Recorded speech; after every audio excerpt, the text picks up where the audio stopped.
अगर आप अपना एक ब्लॉग सेटअप किए हुए हैं तो ऐसे में ब्लॉग का जो वेबसाइट लोडिंग टाइम है मतलब कि साइट लोडिंग टाइम है वो इम्प्रूव करने के तरीके खोजते होंगे और बहुत सारे तरीके हैं।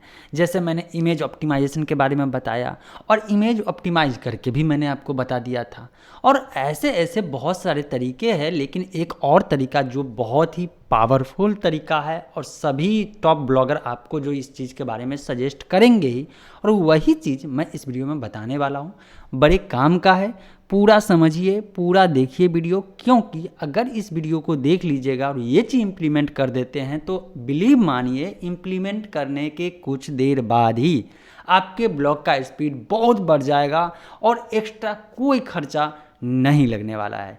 हेलो दोस्तों, मेरा नाम है अजय और आप देख रहे हैं एज इन्फॉर्मर। इस वीडियो में जो बात करने वाला हूँ वो मेन पॉइंट है कैशिंग के बारे में।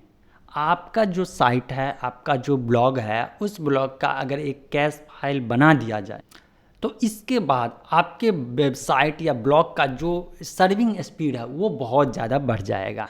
कैसे समझिए, देखिए वर्डप्रेस जो ब्लॉग है वो एक डायनामिक वेबसाइट है। इसमें बहुत सारे डायनामिक चीज़ है। अब उसमें बहुत ऐसे चीज़ है जो कि एस्थेटिक चीज़ भी है। एस्थेटिक का मतलब हो गया CSS हो जाता है या बहुत सारे ऐसे चीज़ें हैं।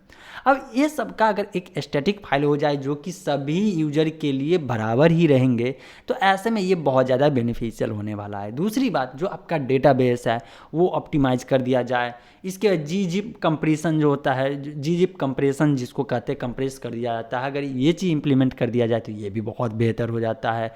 गूगल का जो फॉन्ट है इसको जो है कैशिंग कर दिया जाए। मतलब ओवरऑल ये किया जाए कि बहुत सारे ऐसे पैरामीटर है कैशिंग के मामले में, अगर वो चीज़ आपके वेबसाइट या ब्लॉग पे इम्प्लीमेंट हो जाता है तो आपके वेबसाइट या ब्लॉग का जो स्पीड है बहुत ज़्यादा हो जाएगा, मतलब लोडिंग स्पीड। सपोज मैं अपना एक्सपीरियंस कहता हूँ। मेरा एक्सपीरियंस था कि होस्टिंग बढ़िया चुनने के बावजूद चूँकि वर्डप्रेस जो है बहुत ज़्यादा रिसोर्स कंज्यूम करता है, जिस कारण से मेरे ब्लॉग का स्पीड जो है, लोडिंग स्पीड जो है 5 सेकेंड से ऊपर ही रहता था। मैं बहुत ज़्यादा परेशान था क्योंकि 5 सेकेंड बहुत ज़्यादा हो जाता है। कम से कम दोस्तों आज के डेट में जो है, अगर एवरेज की बात करते हैं जो कि बढ़िया माना जाएगा, वो माना जाता है 3 सेकेंड। अगर 3 सेकेंड के अंदर या 2.5 सेकेंड के अंदर अगर आपका ब्लॉग लोड हो जाता है तो बहुत बढ़िया है। मैक्सिमम 3 सेकेंड जाने दीजिएगा, लेकिन कोशिश करिए कि 1 सेकेंड के अंदर हो जाए। इसके बाद मिली सेकेंड अगर आ जाए, मतलब 1 सेकेंड के अंदर भी लोड हो जाए, बहुत सारे ऐसे हैं। लेकिन उस सब के लिए आपको बहुत कॉस्टली या बहुत पावरफुल वेब होस्टिंग लेना पड़ेगा। उसकी बात मैं नहीं करता हूँ, उसके लिए बहुत सारे पेड टूल्स भी इस्तेमाल करना पड़ता है, बहुत ज़्यादा मतलब कि महंगा थीम भी इस्तेमाल करता है। वो जैसे जैसे अगर आप अर्निंग करेंगे तो हो सकता है। लेकिन इस वीडियो में जो बता रहा हूँ वो बता रहा हूँ कि आपको एक ऐसा प्लगइन्स इंस्टॉल करना है जो कि कैश के लिए रहेगा। चाहे वो WP सुपर कैश हो, चाहे वो W3 टोटल कैश हो, चाहे हाइपर कैश हो या WP रॉकेट हो, कोई भी इसमें से एक प्लगइन्स आप इस्तेमाल कर सकते हैं। अगर मैं अपनी बात बताऊं तो मैं WP रॉकेट इस्तेमाल करता हूं। ये प्रीमियम प्लगइन्स है। मैं ये नहीं कह रहा हूं कि अगर आपके पास पैसा नहीं है फिर भी कहीं से प्रीमियम प्लगइन्स इस्तेमाल करिए, नहीं। जो फ्री प्लगइन्स हैं कैशिंग के लिए उसमें से आप इस्तेमाल कर लीजिए जब आप कमाने लीजिए। मतलब कि मेरा हमेशा से ये पर्पस होता है कि आप शुरुआती दौर में सिर्फ और सिर्फ वेब होस्टिंग और डोमेन के लिए पैसा लगा सकते हैं, मतलब कि खर्च कर सकते हैं। लगाने का मतलब ये है कि एक तरह से इन्वेस्टमेंट हो गया। आप एक बिजनेस स्टार्ट करें तो आपका वो प्रॉपर्टी है।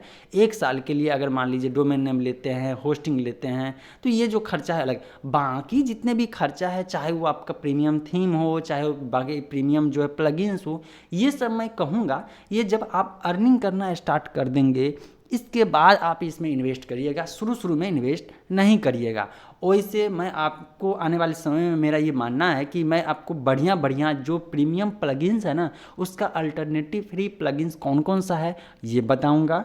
इसके साथ साथ मैं बताने की कोशिश करूंगा कि जैसे कि मैं कौन सा थीम पर्सनली यूज कर रहा हूं जो कि प्रीमियम थीम है, और इसके साथ ये कि इसका अल्टरनेटिव और फास्ट बढ़िया लोडिंग वाला जो है फ्री थीम कैसे इस्तेमाल कर सकते हैं। क्योंकि हर एक ब्लॉगर का अपना एक अलग अलग तरीका होता है ब्लॉगिंग करने का, उनका प्रायोरिटी भी अलग होता है। किसी के लिए बढ़िया थीम, किसी के लिए जो फास्ट थीम, किसी के लिए बढ़िया प्लगइन्स, किसी के लिए होता है बढ़िया होस्टिंग, किसी के लिए होता है कि नहीं होस्टिंग और डोमेन पे खर्चा कर लिए सो कर लिए, बाकी जो है उस पर पैसा कमाना है और रियल बिजनेसमैन की तरह जो है काम करके आगे बढ़ना है, उसी से पैसा निकालना है और उसमें इन्वेस्ट करके आगे बढ़ते चलना है। जो मेरा प्रोसेस था, मैं आपको बताया था कि शुरू में जो है सिर्फ डोमेन और वेब होस्टिंग के लिए दिमाग लड़ाया। इसके बाद जैसे जैसे अर्निंग आना शुरू हुआ वैसे वैसे मैं प्रीमियम थीम भी अब इस्तेमाल करता हूँ, प्रीमियम प्लगइन्स भी इस्तेमाल करता हूँ और मैं खुश हूँ। मैं देख रहा हूँ कि परफॉर्मेंस बहुत बढ़िया हो रहा है।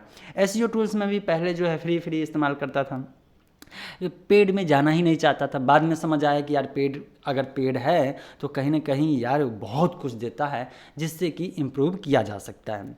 तो अब आपको एक चीज़ मतलब कि एक कह सकते हैं कि आइडिया लग गया होगा कि अगर आपके ब्लॉग का परफॉर्मेंस इंक्रीज करना है, चाहते हैं कि 5 सेकंड 6 सेकंड या 8 सेकंड में लोडिंग होता है साइट, तो अब उसको कन्वर्ट करके या तो 3 सेकंड ले आइए, 2 सेकंड, 1 सेकंड जैसा है उसके अनुसार ले आइएगा। तो उसके लिए आपको कैशिंग प्लगइन से इस्तेमाल करना पड़ेगा।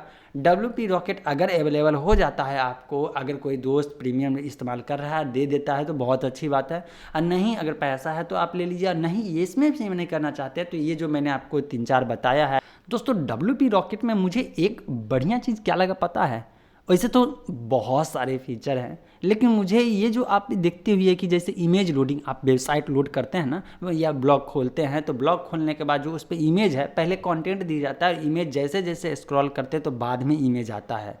ये बेनिफिट ये होता है कि यूज़र को अगर एक बार में ही लोड करने के लिए देगा तो उसमें समय लगता है, लेकिन जितना व्यू होता है, मतलब कि व्यू पोर्ट जिसको कहते हैं, कि जितना एरिया में आपका स्क्रीन है उस स्क्रीन में जो कंटेंट, चाहे वो इमेज हो चाहे टेक्स्ट हो, तो वो तभी लोड होगा जब वहाँ पे लोग आएगा। और इस कारण से यूज़र को लगता है कि बहुत ज़्यादा वेबसाइट फास्ट है। और जनरल केस में क्या होता है, पूरा का पूरा जितना कंटेंट है, चाहे जितना KB या जितना MB का पूरा एक वेब पेज होगा, उसको पहले लोड करता है, इसके बाद दिखाता है। जब तक पूरा लोड नहीं होता है तब तक दिखाता नहीं। यही सब प्रॉब्लम होता है, बहुत सारे टेक्निकल चीज़ें हैं। मैं सीरियसली आपको बता रहा हूँ, अगर आप एक इंजीनियरिंग के स्टूडेंट हैं तब तो आप बहुत आसानी से समझ जाइएगा, लेकिन अगर आप एक इंजीनियरिंग के स्टूडेंट नहीं है या वेबसाइट डेवलपमेंट आपका बैकग्राउंड नहीं है, तो ऐसे में आपको ज़रूरत है कुछ टेक्निकल चीज़ें को बहुत ही सिंप्लीफाई, मतलब कि बहुत ही सिंपल तरीके से समझने का। और यही चीज़ मैं कोशिश कर रहा हूँ कि अगर आपको टेक्निकल चीज़ हार्डकोर या कोडिंग के फील्ड में नहीं आ रहा है तो उसको अपने लैंग्वेज में, आपके भाषा में, हमारे आपके जो है सिंपल तरीके से कैसे समझ सकते हैं, इस चीज़ को समझाने की कोशिश कर रहा हूँ मैं अपने वीडियो से। और इसमें आपके सपोर्ट की मुझे बहुत ज़रूरत है। अब कहिएगा कि आप सपोर्ट कैसे कर सकते हैं, तो जैसे जैसे लाइक आप बढ़ाते चलिएगा ऐसे ऐसे लगेगा कि मेरा कंटेंट आपको पसंद आता है, और इसके बाद जो है मैं और भी अच्छे अच्छे कंटेंट आपके लिए जो है लाते रहूँगा। तो ये जो है कैशिंग से रिलेटेड या स्पीड बूस्टअप करने से रिलेटेड ये जो वीडियो कैसा लगा नीचे कमेंट सेक्शन में ज़रूर बताइएगा। और भी कोई सवाल होगा नीचे कमेंट करिए, उसका जवाब वीडियो बना करके मैं देता रहूँगा। यही मिलते हैं अपडेटेड के साथ नेक्स्ट वीडियो में।